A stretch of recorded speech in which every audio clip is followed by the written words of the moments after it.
XX. Mujeres, mujeres.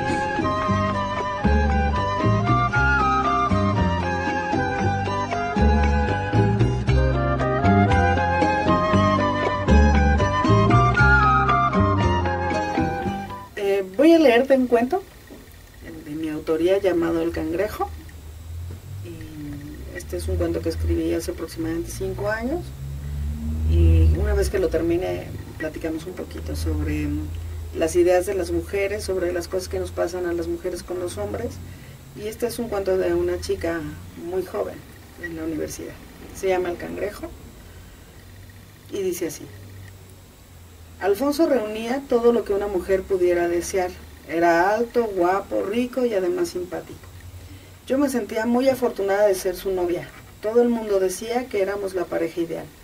En la escuela de biología se acostumbra a ir de viaje de prácticas a la playa.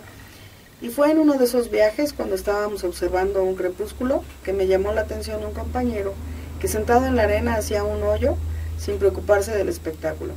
Fui hacia él y le pregunté, ¿qué buscas? Busco, respondió. ¿Pero qué? No sé, cosas, lo que sea, lo que la arena me quiera dar.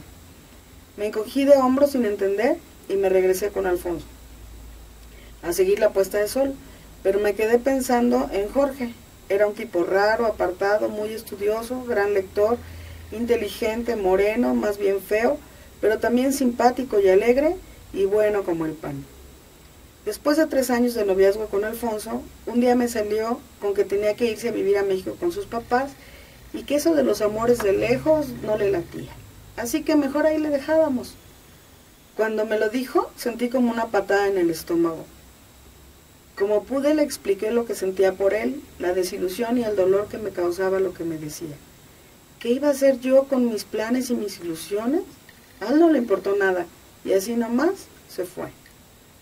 Yo me quedé con una gran confusión, con un gran dolor y con mucho coraje. Entré en un periodo depresivo fuerte. Nada llamaba mi atención, dejé de ir a clase y mis calificaciones se fueron al suelo. Entonces Jorge se acercó a mí, empezó a buscarme con regularidad. Me invitaba al cine, a comer, a caminar, a estudiar y cosas así. Al principio yo lo seguía por inercia, pero poco a poco me fue contagiando con su entusiasmo y con su amor por la vida. Mis calificaciones subieron y todo pareció volver a la normalidad. Todo excepto los hombres. No volví a tener novio ni ganas.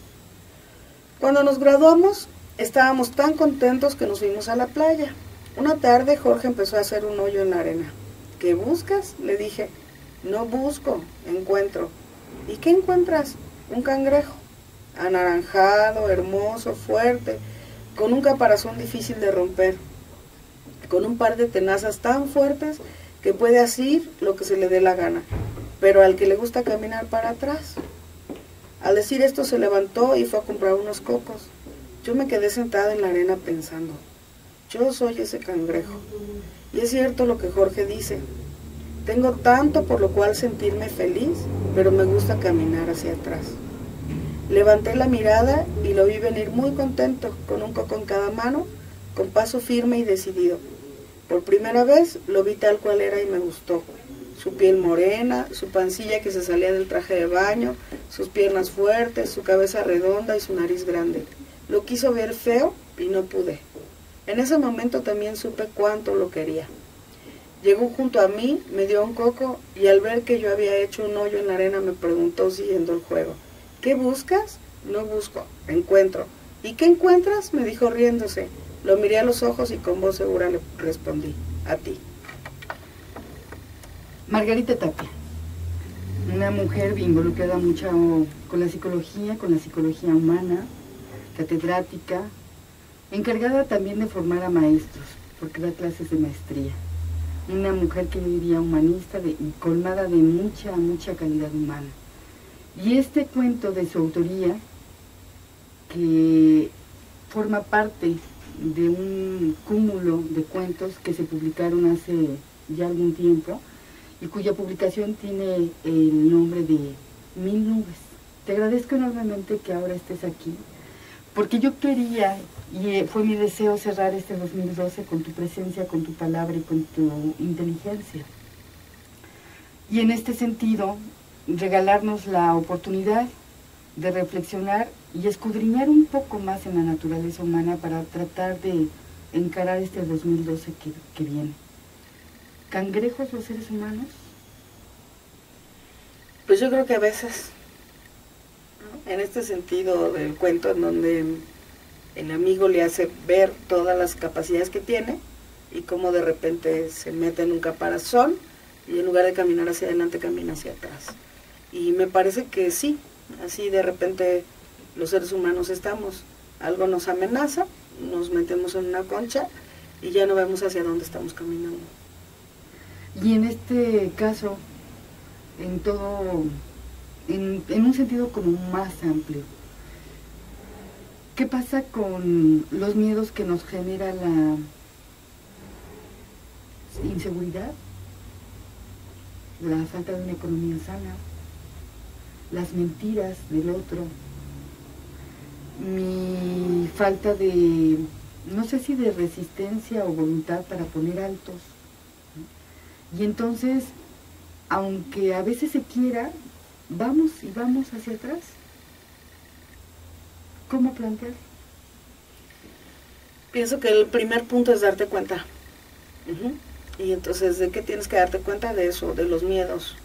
Me doy cuenta que tengo miedo, que estoy asustada, que estoy impotente, que hay cosas que aunque yo quiera no puedo mover, que he intentado muchas veces y no lo puedo mover. Y entonces quedarte quieta un momento, estar en paz contigo, entrar en lo que se llama el centro y determinar hacia dónde quieres ir. Porque si sigues caminando a ciegas, pues quién sabe a dónde vas a llegar. Y entonces creo que lo más importante sería, la primera parte es reconocer cómo estás y después ver qué vas a hacer con eso. Estaba en estos días escuchando en publicaciones que han hecho diarios a nivel nacional, en donde se da nombre a un fenómeno que en México pues es el pan de cada día, ¿no? Y se le llamó el famoso ejecutómetro, ¿no? Digamos, un seguimiento muy puntual de los asesinatos, de los crímenes que se han cometido en los últimos años. Y en esta parte me llama también mucho la atención, cómo vamos dejando de ver, vemos estas cosas pero dejamos de ver otras. Y el caso particularmente del personaje central del cuento, de esta mujer que el novio la bota, ¿no? Porque se tiene que ir, y de repente piensa que su mundo acaba, que no hay más, pero dejamos de verla, que sí hay otras cosas. Y en este escenario, ¿cómo poder ver a un México que en los últimos años lo hemos visto gris, negro, muy oscuro? ¿Qué tipo de lupa? Ay, Maribel, me pones una pregunta muy difícil. Te voy a contestar desde la psicoterapeuta que soy, porque desde otro lado no podría, porque no sé. Pero creo que algo que podríamos hacer es ver lo que sí está bien dentro de mí, dentro de mi pequeño entorno, desde mi pequeña sociedad que es mi familia, y luego ir ampliando. Y te digo que me pones una pregunta muy difícil porque de manera particular yo toco la impotencia. Yo me he preguntado muchas veces, ¿qué vamos a hacer con este México tan violento? Y entonces no encuentro respuestas y toco la impotencia así decir, ¿cómo? No sé. Y entonces siempre llego a la idea de necesitamos hacer una revolución. Y en la revolución en la que yo creo no es una revolución armada, sino a lo mejor también desde mi ser profesora, pienso que una de las revoluciones que podemos armar es en el aula, en donde tengamos tolerancia, donde tengamos aceptación incondicional por todo el que está, donde pongamos límites claros, donde ayudemos al otro a crecer, no desde la parte paternalista de te paso, te ayudo, no, sino desde la parte de enseñarles cuáles son sus herramientas y cómo las pueden usar, de hacerse responsables de su propia persona. Y entonces pienso que a lo mejor esa es una revolución despacito, que nos va a tomar mucho tiempo, pero creo que esa sería la manera. Por ahí había no sé cómo se llama técnicamente, un comercial le llamo yo, pero no es comercial porque no vendía nada, en donde un chico le está pasando un carrujo de mota a otro y le dice, fúmatelo, y entonces el otro se queda así y dice, no pasa nada, y se viene a su cabeza una escena de la guerra esta contra el narco, y dice, sí pasa, ¿no? Era de la Procuraduría General de la República, creo. A mí ese spot, o no sé cómo se llama, pues, me gustó mucho pensando en eso. Tengo una paciente que ha salido del consumo de cocaína, tiene 2 hijos, y entonces ella en una sesión de terapia dice que ahora se da cuenta de que eso de inhalar una raya de coca y no pasa nada, porque además soy yo y a quien le importa es mi vida y mi cuerpo. De repente ahora que tiene hijos se da cuenta de cómo sí pasa cuando se da cuenta que mataron a alguien en esta guerra, a alguien cercano a ella. Y entonces a lo mejor tendríamos que empezar desde ahí, desde darnos cuenta que el que no consume provoca que no haya quien produzca, que si no discriminamos a otro, que si no atropellamos a otro, que si no señalamos a otro, entonces desde ahí puede empezar el México a reconstruirse. De otra manera no creo. Esto entonces implica, así lo veo yo, porque te escucho y me gusta mucho esa palabra, el empoderamiento, y para mí sería como reempoderamiento, es decir, tener que ver lo que dejé de ver y que además ha estado presente. El hecho de que no veas las cosas no significa que no existan o que no se puedan dar, ¿no? Sí. Y entonces, en este empoderamiento o reponderamiento del 2012, ¿cuáles son esas acciones o esos valores que tendríamos como que empezar a no dejar morir, a revitalizar, a alimentarlos de alguna u otra forma? Porque si no lo hacemos, yo considero, como lo han dicho ya muchos otros, que el panorama va a seguir igual de incierto y desolador. Pues yo pienso que, como dijo por ahí alguna vez un sacerdote que escuché, dijo a alguien que preguntaba cómo se podía empezar, y entonces le dijo, ¿me puede empezar a contar, por favor? ¿Cómo a contar? Sí, por favor, cuente.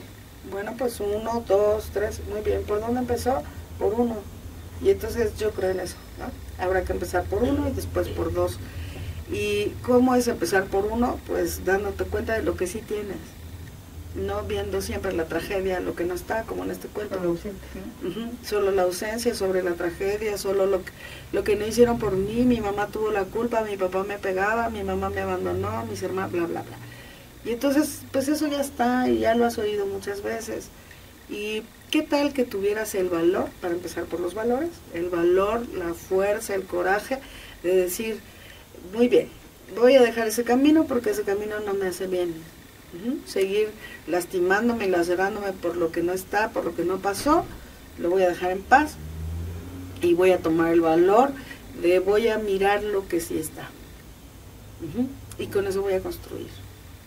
Y entonces habrá que dejar cosas en el camino, quizás dejar una pareja, poner un límite fuerte con un amigo que es abusón contigo, con un jefe, con los mismos hijos que de repente pareciera ser que son los peores jueces que tenemos.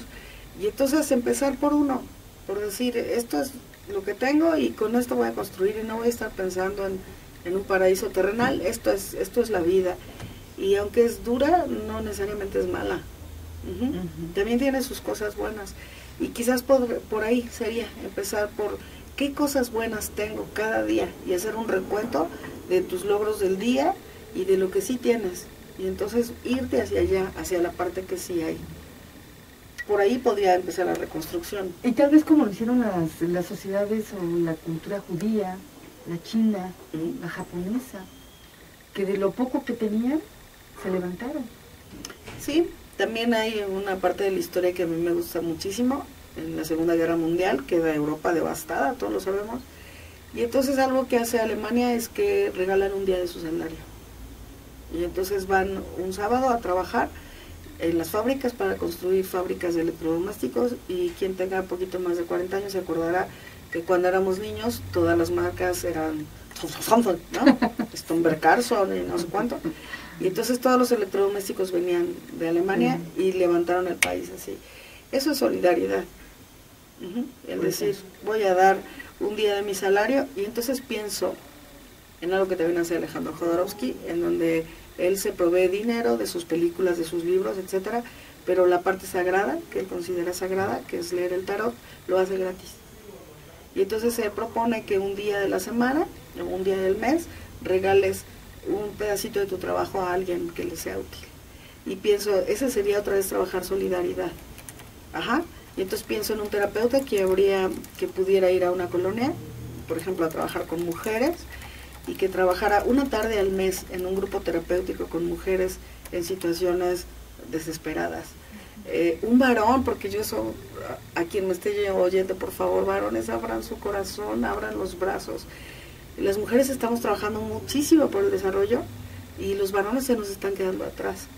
Y entonces si hay algún terapeuta que me esté escuchando, que varón, viviendo, y que pudiera abrir un grupo de varones en donde trabajaran con el miedo de estas mujeres nuevas que somos, que ya no tenemos la boca callada, que ya exigimos derechos, que trabajamos mucho, que trabajamos muchísimo, porque trabajamos 3 turnos, ¿no?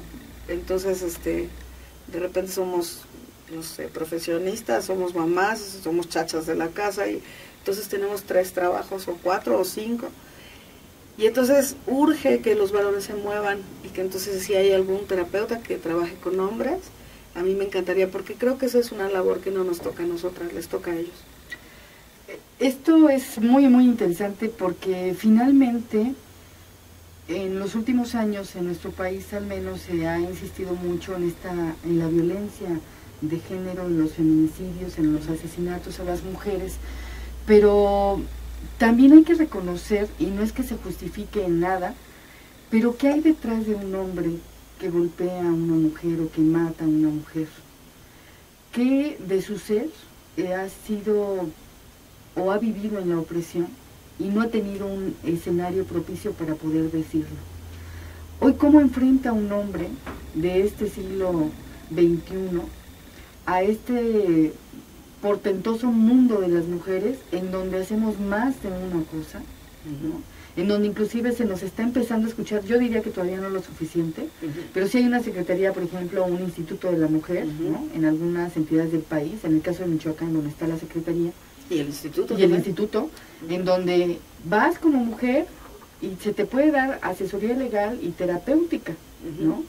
Pero yo también he sabido de hombres que han llegado a ir diciendo, bueno, yo, a mí, ¿quién me escucha? ¿No? Aún y cuando digan que los hombres no deben de llorar, ya vemos otros que estamos intentando sí llorar y expresar y decir, es realmente cómo asumo este miedo y lo reconozco. Que me da miedo que seas y ganes más que yo. Que puedas tener 2 o 3 trabajos cuando yo ni siquiera he logrado ser empleado. Que me des un rol o yo lo asuma, y no por voluntad, en el hecho de que yo cuido más a los hijos que tú, ¿no? Y además, ni lo manejo adecuadamente, que termino diciéndole a los hijos, ¿no? Ya ven, ustedes no le importan a su madre porque trabaja mucho y los abandona. Entonces caemos en una serie de cuestionamientos muy delicados que vienen finalmente a dañar las relaciones humanas. Sí. ¿No? Y en este sentido, particularmente, ¿qué les dirías a esos hombres? Pues yo primero quisiera hablarle al corazón de los papás. Y entonces ya sé que tenemos una historia donde no tenemos padres. Cuando los españoles vienen a México, y entonces empieza México, pues, que antes era Tenochtitlan, o lo que quieras. Y entonces vienen, tenemos una patria muy clara, tenemos una cultura muy clara, establecida, vienen, nos invaden, y entonces llegan los españoles que violan indígenas y se marchan a la guerra y luego los matan o nunca vuelven. Y entonces la primera cruza donde nacemos los primeros mexicanos son mexicanos sin padres, donde la mezcla de españoles con indígenas son mexicanos sin padres, son indias violadas y no tenemos padre. Y entonces durante muchos años empieza todo este asunto de no tener padre hasta que aparece la independencia, y entonces forjamos a Hidalgo y a Morelos como los padres de la patria. Eso es muy significativo. Teníamos la necesidad como país de poner un padre.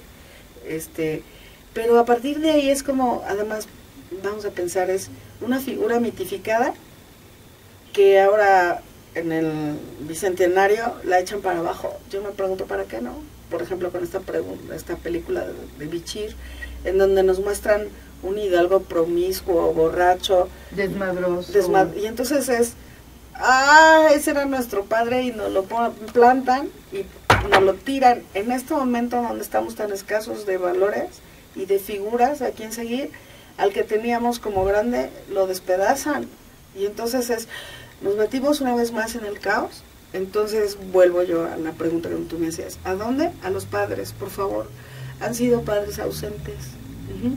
Y las mujeres no podemos, por más gana, por más buena voluntad, por más energía que pongamos, por más engreídas que nos creamos, cuando alguna mujer dice, soy padre y madre, con mucho orgullo, no puedes ser padre. Lo siento, tú eres una mujer y lo más que puedes ser es una gran madre, pero no puedes ocupar el lugar del papá. Entonces, quisiera pedir otra vez a quien me escuche y a quien me vea, varones, si es que hay alguien viendo este programa o escuchándolo, por favor, háganse presentes, con todos sus errores, no importa. O sea, las mujeres también nos equivocamos muchísimo, pero insisto, nosotras no podemos tomar su lugar, y es importante, es necesario, es urgente que tomen su lugar, y que sean padres presentes, que guíen a los hijos, y si no saben cómo, pues que pregunten. Digo, tenemos tantísima información ahora, hay libros, hay programas, hasta en el internet te puedes meter a buscar información, se pueden hacer foros de varones de decir, oye, yo me asusto con eso, ¿cómo hago? Los que sí van adelante también podrían ayudar a los otros. A mí me encanta de repente ir a un supermercado y encontrarme jóvenes con un canguro en donde traen aquí un bebé y están haciendo compras, y entonces eso me da esperanza y digo, los padres se están involucrando en la crianza, pero falta más. No nos dejen solas, porque hay una parte que a mí me choca mucho en donde nos dicen, pues los hombres son así porque ustedes las criaron, y entonces otra vez vuelvo ¿y dónde estaba el papá? ¿Dónde estuvo el papá que lo rescató de las garras de esa madre tan mala? ¿Dónde estuvo el papá que le dijo, así es un hombre, así respondes? Hijita, levántate y sírvele a tu hermanito. ¿Dónde está el papá que dice, no, mi amorcito, siéntate corazón, hijito, levántate y sírvete, hijito, levántate y lava el plato, responde por tus actos, hazte responsable? Y entonces mi llamado otra vez es a todos esos hombres que tienen hijos, independientemente de la edad, desde un hijo en el pensamiento, en gestación, pequeñito, en preescolar, o un hijo adulto, por favor, háganse presentes. Necesitamos la energía masculina, necesitamos la responsabilidad de nuestros hombres, y no que nos lo dejen todo en nuestras manos. Y entonces, si un hombre golpea a una mujer, es porque ella tiene la culpa, es porque ella lo permitió. Y entonces, ¿dónde está la responsabilidad del varón?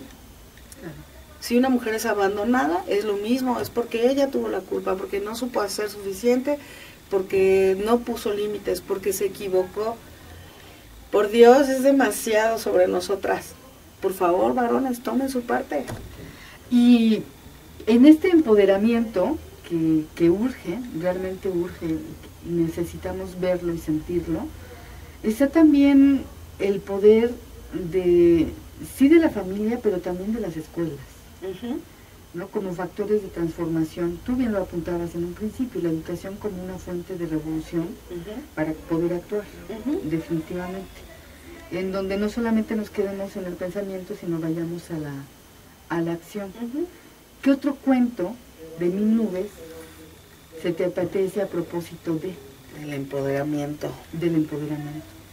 ¿Qué es? El de Ya Vine. ¿El de Ya Vine? Muy bien. El cuento se llama Ya Vine.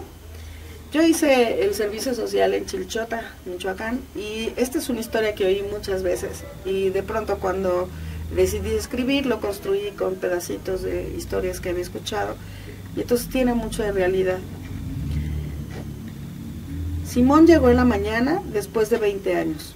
20 años, y yo no sabía qué hacer con él. Tenía un nudo atorado en la garganta y una desazón en el interior, que no atiné a hacer otra cosa que salir de la casa con el pretexto de ir a comprar tortillas. En el camino me acordé de cuando se fue. Yo tenía 18 años y el Juanito recién nacido. Me dijo que se quería ir al norte porque aquí estaba de la fregada, que con el dineral que le costó el parto estaba sin un quinto. El dineral. 500 mugres pesos que igual se tomaba de tequila cada vez que le daba la gana. Me dijo que allá en el norte se ganaba muy bien y que a lo mejor en un año o dos podríamos comprar la casa donde vivíamos. Y así como esa me dijo otras cosas que de plano me convencieron. El día que se fue me quedé con una gran tristeza, pero con la esperanza de que todo iba a salir bien y que en poco tiempo estaría de regreso. Pasó un mes y nada, ni una letra, ni un dólar, nada. Le pregunté a mi suegra: doña Lola, ¿no se habrá muerto Simón? No seas burra, no le eches la sal, se debe estar acomodando y por eso no ha escrito ni nada. Me quedé tranquila con esa explicación, pero decidí meterme a trabajar porque ya no tenía ni para comer. Aquí en Chilchota, de lo que hay más trabajo es de hacer azares. Muchas mujeres tienen talleres en sus casas y emplean a otras para fabricarlos y hacer ramos de novia o tocados. Le dejé el niño a mi mamá y empecé a trabajar. Al principio, como no sabía muy bien, me quemaba las manos con la parafina, pero luego ya me fue muy fácil meter el alambre a la parafina, luego al agua, a la parafina y al agua, y así hasta que quedara una gotita como un botoncito de azar. No hacía plática con las otras, me estaba callada. Al ver cómo se formaban los azares me ponía a pensar en Simón. ¿Qué estaría haciendo? ¿Ya encontraría trabajo? Dicen que los gringos son bien malos y la migra peor. Ay, Diosito Santo, cuídame a mi Simón, que venga con bien. Salía del taller y me iba a ver al señor Santiago al templo. Siempre le pedía lo mismo. Señor Santiago, tú que das buenas cosechas, tú traes la lluvia, hazme el milagro de que Simón encuentre trabajo. Así pasaron 5 meses y cada día más flaca, llorando todas las noches hasta que llegó Ramón. En cuanto lo supe me fui para su casa. Ramón, ¿cómo estás? ¿Qué sabes de mi Simón? ¿Ya encontró trabajo? Sí, está en el FIL, te mandó estos $20 y pronto te va a escribir. Me dio tanto gusto que abracé a mi compadre y corrí para la casa a darle las buenas nuevas y el dinero a mi suegra. A mí no me hacía falta, ya estaba ganando un poquito con los azares. Luego volvieron a pasar los meses. Y otra vez, el silencio. Mis pensamientos se detuvieron aquí porque ya había llegado al fin de la cola y me preguntaron cuántas tortillas quería. Las compré y me fui a la casa abrazando el tascal, todavía muy confundida. Solo sabía que no quería llegar a la casa. Así que me senté en una piedra, en una esquina donde casi no pasaba gente y me puse a llore y llore, a esperar no sé qué. En mi cabeza pasaban recuerdos, uno tras otro, como una película. Cosas que pasaron desde que Simón se fue hasta hoy. Me volvió aquella imagen de mis amigas que recibían cartas de sus novios o de sus esposos, que como el mío se habían ido a Estados Unidos, de una tristeza de no recibir nada, pero también de la vergüenza porque yo apenas si podía escribir mi nombre. Me dijeron que había una maestra que escribía cartas a la gente que no sabía hacerlo, que fuera con ella. Yo soy muy penosa y no quería decirle a otra lo que sentía. Quería escribirlo yo misma, pero era tanta mi necesidad que fui a verla y le pedí que me enseñara a leer y a escribir. Le dio mucho gusto y aceptó. Salía del taller y me iba a la escuela, donde me esperaba la maestra Yola. Dale y dale, con un lápiz en un cuaderno me enseñé a escribir y a leer bien. Yola me decía que de una vez hiciera la primaria, que había un sistema abierto, pero yo pensé que eso tenía que consultarlo con Simón, porque ¿qué tal que no le gustara la idea? No, mejor decidí esperar. Conseguí una dirección de Santana, California, donde supuestamente estaba mi marido, y le escribí la primera carta con mucha ilusión, con mucha esperanza, dándole la sorpresa de que ya sabía escribir y contándole todo aquello que pasaba en la familia. Le mandé fotos del niño y mías. Pasó un mes y no hubo respuesta. Volví a escribir y tampoco pasó nada. Unas amigas me dijeron, háblale por teléfono, pero a mí me daba miedo. Yo decía que era difícil, que no tenía el número, que no sabía cómo. Me explicaron que solo había que darle el número a la de la caseta y ella hacía todo, y luego yo nomás tenía que contestar en una cabina. Pero no me animé. Seguí trabajando en el taller y pidiéndole a Dios que me hiciera el milagro y lo regresara. Como ya sabía muy bien hacer los azares y era muy ahorradora, 3 años después puse un taller propio y empecé a vender mis ramos en Zamora y así gané un poco más. Cuando alguien venía del norte le preguntaba por él y a veces me daba razón y otras no. Dejé de escribirle. ¿Para qué? Nunca contestaba. Una tarde salí al jardín a platicar con mi comadre y ella me preguntó si nunca había pensado que Simón tenía otra familia y que por eso no venía. ¿Tú sabes algo? No, realmente no. Pues entonces no me digas. ¿Qué no ves que eso nomás me hace sufrir? Pues que no eres mi amiga. Se disculpó y no volvió a mencionar el tema. Otra vez me solté, lloré y lloré, y me vi a mí misma sentada en aquella piedra, sin atreverme a ir a mi casa, como cuando murió mi suegra, hace ya 12 años. Entonces fue cuando por primera vez me atreví a hablarle por teléfono. Filemón me dio el número y le hablé. Me contestó una mujer. Le dije que me lo pasara, que su madre había muerto y necesitaba hablar con él. Contestó y yo sentí muy raro. Era como si hablara con alguien muy lejano, muy extraño. Tu mamá murió esta mañana y te estamos esperando para enterrarla. No puedo ir. Estoy arreglando mis papeles y ahorita es imposible salir de Estados Unidos. Te voy a conseguir unos dólares para que la entierres y te los mando. ¿Cómo estás? No le contesté nada. Colgué el teléfono y me fui llorando a la casa, sin querer llegar. Si ni por su madre muerta venía, ¿qué se podía esperar? Ese día no solo se había muerto mi suegra, también él. Llegué, le conté a la chata y entonces se sinceró conmigo. Me dijo que aquellos 20 dólares que me había mandado hace tanto tiempo, en realidad me los había dado su marido. Me los dio Ramón porque le dio lástima verme tan entusiasmada. Simón, desde que llegó a Estados Unidos, había tenido una y otra mujer, y ella sabía que desde hacía 3 años vivía con esta. No me lo había dicho para no hacerme sufrir más, pero pues ahora sí, de una vez para desengañarme. Nunca más volví a preguntar por él, ni siquiera a pensar en él. Me dediqué a trabajar fuerte. Estudié la primaria y la secundaria abierta, cuidé a mi hijo y a mi mamá. Un día agarré valor y me fui a Morelia a vender mis ramos a ver si sacaba un poco más. Y entonces me di cuenta de que mi trabajo era corriente. Me fijé en lo que había en los aparadores y compré flores de seda. Me enseñé a hacer migajón y a combinarlo con naturaleza seca. En poco tiempo mis adornos eran los más bonitos de Chilchota, y entonces me fui a México, a Guadalajara, y los vendí re bien. Al acordarme de eso, se detuvo la película en mi cabeza. Y así como de un día para otro se acaba la lluvia y el maíz se seca, mis ojos acabaron de llorar. Pensé, ya no soy aquella chiquilla miedosa que Simón abandonó, a la que hasta escribir una carta le daba miedo, no. Ahora soy una mujer, dueña de un taller de azares, con un hijo que casi termina una carrera. Una mujer que sola se ha ganado el cariño y el respeto del pueblo. Una mujer que no tiene nada que ver con ese señor que está en mi casa. Así que me paré de aquella piedra y caminé a la casa. Mi mamá estaba sentada en la cocina, preocupada, con sus manos en el regazo. Daba vuelta en los pulgares. ¿Dónde está?, le pregunté. Ahí en tu cuarto, dormido. Me metí al cuarto y lo desperté.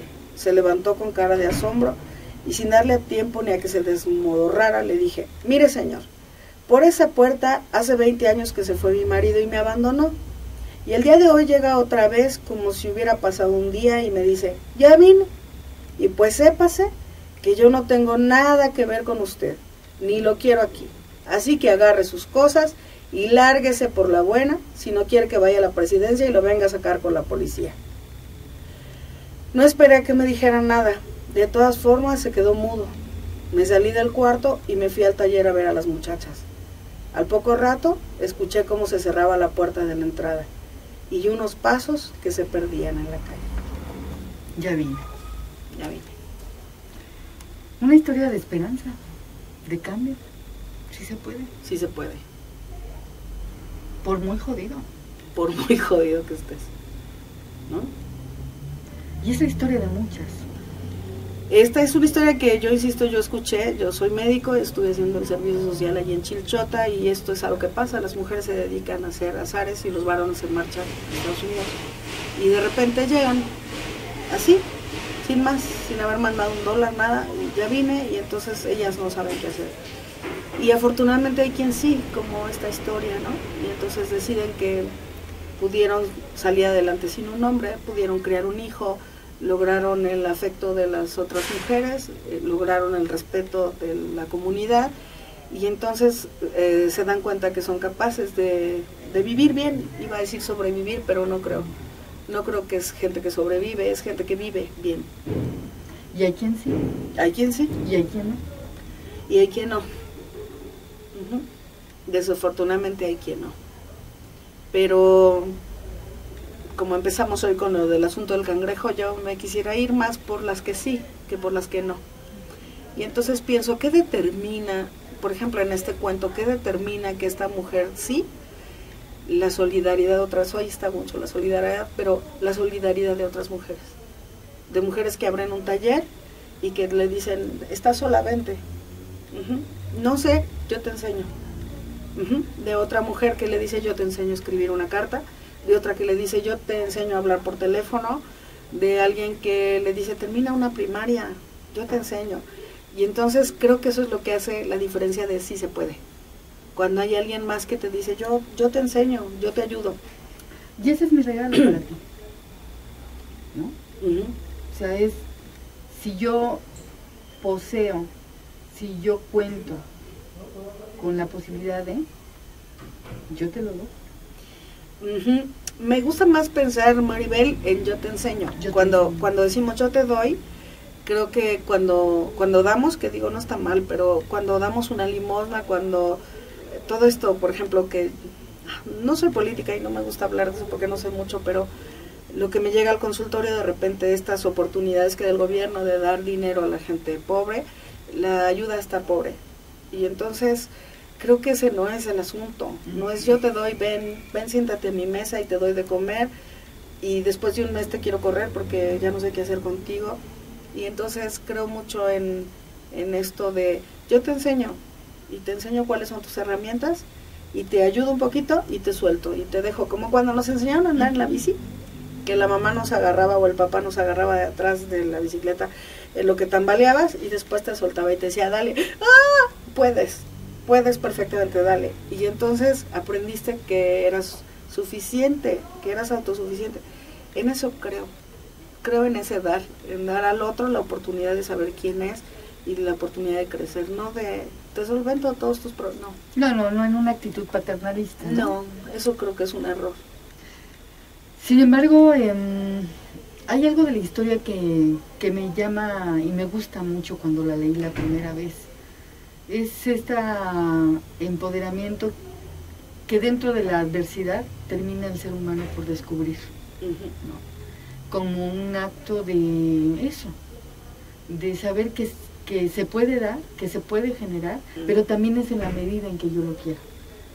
Evidentemente. Si me lo dice el otro, va a ser un poco más complicado que lo detecte, así yo estoy asumiendo esa posibilidad de darme cuenta, de reconocerlo. Cuando no es así, es más complicado todo. Sí, nada más que creo que es como dijera Martin Buber, es una palabra primordio, el yo-tú. Creo que la intención tiene que salir de dentro, la necesidad tiene que salir de dentro de ti, la gana de sí se puede tiene que salir dentro de ti, pero también creo que es muy importante encontrar al otro, al alter. En este momento se habla muchísimo en el asunto de psicología del autosostén, ¿no? Tú lo puedes, es por ti, solo tú, y entonces desde mi hacer de terapeuta, yo digo, no se puede tan fácil, no es tan fácil.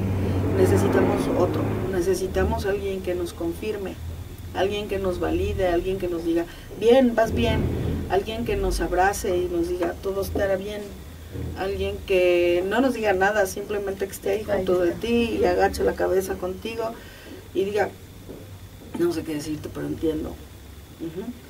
Entonces sí creo que hay dos partes que insisto como un primordio, como una palabra primordio indisoluble, en donde una parte evidentemente es la tuya, porque por más que el otro quiera y tú no quieres, te doy toda la razón, no va a pasar nada. Pero también por más que yo quiera, necesito algo, alguien de afuera que me dé una lucecita. Y hay veces en donde ni siquiera es otra persona, ¿no? Boris Cyrulnik, un autor de la teoría de la resiliencia, un francés, habla de los mascotas, ¿no? De los perros, de los gatos, que llegan y se acercan a un chiquito carenciado y se le arriman y lo lamen, y le lamen las lágrimas y se le acurrucan y le hacen, y entonces eso es suficiente para que el chiquillo sobreviva. O hasta un fantasma, ¿no? Cyrulnik también habla de la idea fantasmática en la cabeza de alguien que dice, yo voy a salir porque mi tía fulana de tal, mi abuela que está en el cielo, eso es lo que esperarían de mí. Y entonces hay alguien, aunque sea un fantasma, que está contigo y que te ayuda a tomar esta decisión, como esta mujer, ¿no? Decir, bueno, pues, listo, se muere, pero yo no. Pero aquí hay un binomio, un acompañamiento interesante. Es un empoderamiento, por lo que me estás diciendo, acompañado, que se fortalece. Se va a fortalecer más si tenemos estas dos cosas. Porque que no te somos solos. Y que te acompañe. Y qué maravilla. Sí, estupendamente maravilloso. Digo, yo creo que tú alguna vez lo has sentido, yo también, ¿no? De decir, yo voy, pero entonces de repente tengo una mano junto a mí que me dice sí. Y yo digo, claro. Sí, yo hace muy poco, por ejemplo, estaba en un evento y me decía mi padre, es que trabajas mucho, ¿no?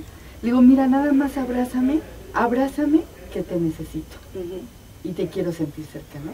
Y entonces eso me es suficiente. No necesito más, me es suficiente. Solamente eso. Y en todo este maraje o marabunta de ideas, me gusta mucho el nombre del libro, de 1000 nubes, porque hoy nada menos estaba en estos días también escuchando en que en nuestro querido México hay muchas nubes, hay muchas nubes, ¿no? Una de ellas es la política, en donde a propósito del proceso electoral que está ya por abrirse y en las elecciones que se van a tener, que van a ser muchísimas, son nubes que están ahí, pero que lo que llevan dentro ni me significa ni me interesa. Es más, ni creo, ¿no?, en ellas. Y en todo caso, en todo este espacio que se encuentra, hay una también enorme necesidad entre los que estamos en otras nubes para encontrar y sumarnos con otras. Esto se ve muy complicado. Sí, tú tocaste ahí una palabra que me hizo a mí mucho sentido. Es que ya no creo, es que ya no hay esperanza.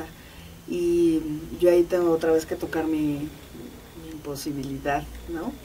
Y es, ¿de dónde irá a salir la esperanza? No lo sé. Empecemos por uno. Estoy de acuerdo. Sí. Como lo hizo el propio Javier Sicilia, ¿no? Como alguna vez lo hizo la Madre Teresa de Calcuta, ¿no? Como alguna vez lo hizo pues el propio Hidalgo, el propio Morelos, ¿no? Y estos personajes que se han inscrito en esta historia de este México más contemporáneo, ¿no?, en donde finalmente, por ejemplo, el Ejército Zapatista de Liberación Nacional en su momento despertó la esperanza y dio a conocer a nivel mundial muchas cosas que se habían ocultado, ¿no? Fueron unos y se convirtieron en dos y en tres. Y bueno, yo vuelvo a insistir, pues porque esa es mi trinchera, pero entonces yo pienso, con que mi casa esté en paz, ya es un logro. Si yo logro ser paz para mi hija, para mi esposo, eso es un logro. Y si logro estar en paz con mis hermanos, en la familia más extensa, eso está bien. Y si logro transmitir eso, eso está bien. Y si logro que las familias de al lado vivan lo mismo, eso está bien. Y si logro que mis alumnos se sientan en paz, eso está bien. Y entonces pienso que tal vez la esperanza está ahí. Digo, porque ese es mi hacer. Lo otro, salir a la calle, vestirme de blanco y hacer una marcha, lo celebro mucho y probablemente me sume, pero no es a lo que yo sepa hacer. Y entonces, pues yo invito a la gente a que haga lo que sabe hacer. Y entonces si hay quien es un panadero y la gente llega y se va contenta porque le dio una sonrisa y le brindó un espacio de calor en una panadería, eso está bien. Ajá, si tú vas a comprar arroz y el de la tienda te platica un poco y te da un deseo de fin de año, eso está bien. Y entonces pienso, cada quien tendríamos que hacer lo que hacemos bien hecho. y con eso será suficiente. Lo demás se tendrá que tejer solo, creo. Y creo porque realmente ese es así como un agujero negro del que no sé. Y esto entonces habla de una urgente necesidad de abandonar la simulación. Sí. Dejar de simular que trabajamos. Sí. Dejar de simular que somos padres, dejar de simular que somos amigos, dejar de simular que somos, en el caso de los políticos, ¿no? Y en todo este asunto de la simulación, rescato mucho lo que me estás diciendo, porque ayer nada menos lo comentábamos con alguna gente, de esta necesidad de que cada quien haga lo que le corresponde. Es que si tú haces lo que tú tienes que hacer, yo lo tendría, ¿por qué hacer lo tuyo, no? O dejar de hacer lo mío para hacer lo tuyo. Sí. Y entonces perdemos mucho tiempo y nos volvemos improductivos. Y entonces como ganamos poco, hacemos como que medio trabajamos. Y entonces ahí se viene generando una sinergia negativa que lejos de darnos este empoderamiento para el cambio, nos viene dando una debilitación terrible. ¿No? ¿Con qué terminamos de mi nubes? ¿Con qué te quieres despedir? Pues déjame pensar. Este librito es un libro que a mí me ha dado mucho. Y entonces yo creo que lo que más me dio fue la oportunidad de mis ideas, ponerlas en letras y difundirlas a gente que ni siquiera conozco y que probablemente no conoceré. Y que dialogó contigo cuando lo leyó.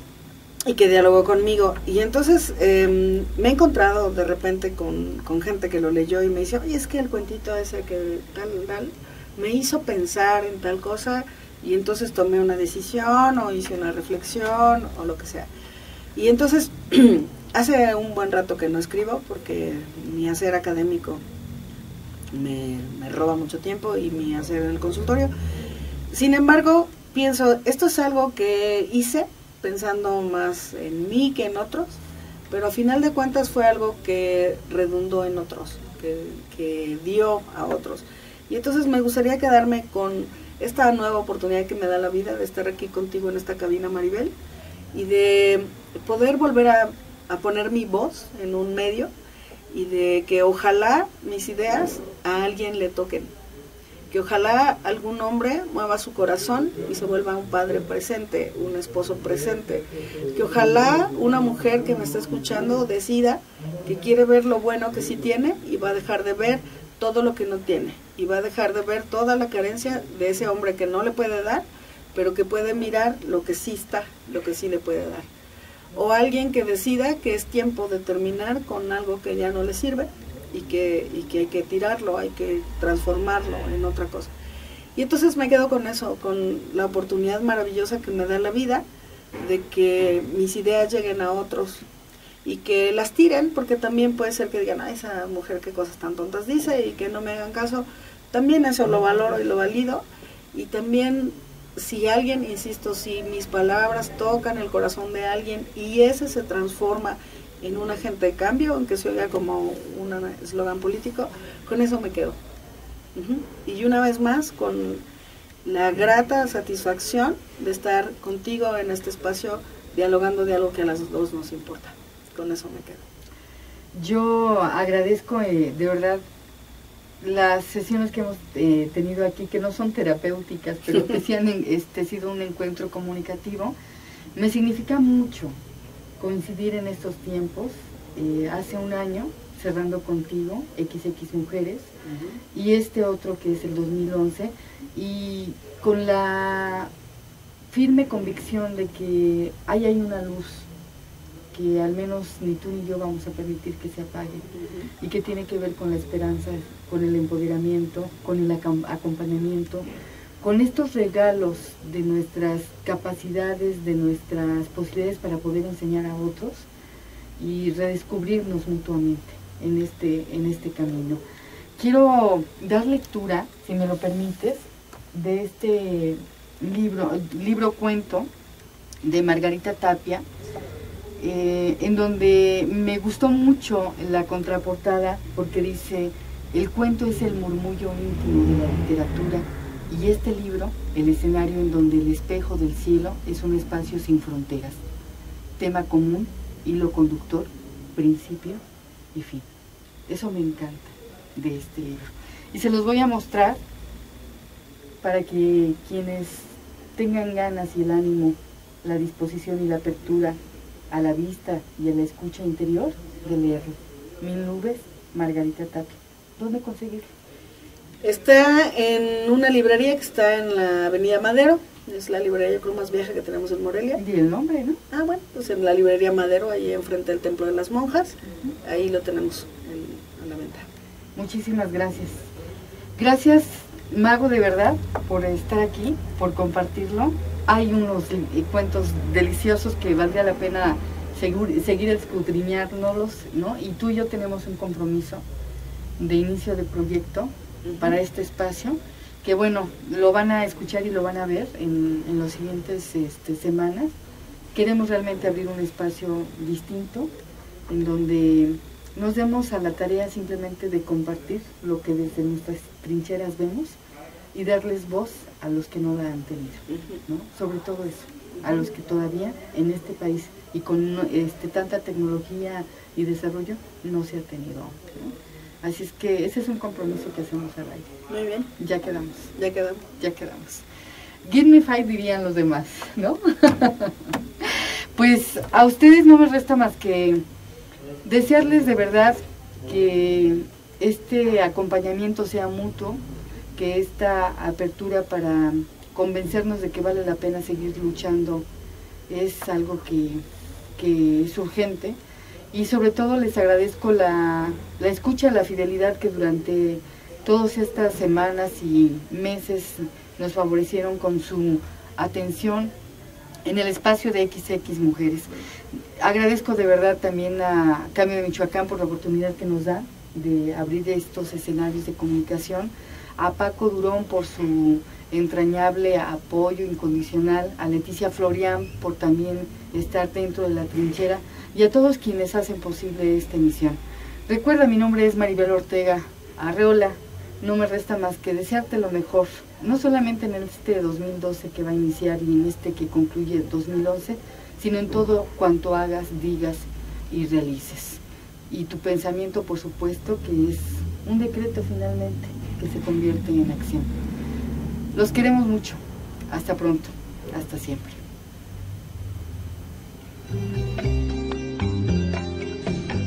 XX. Mujeres.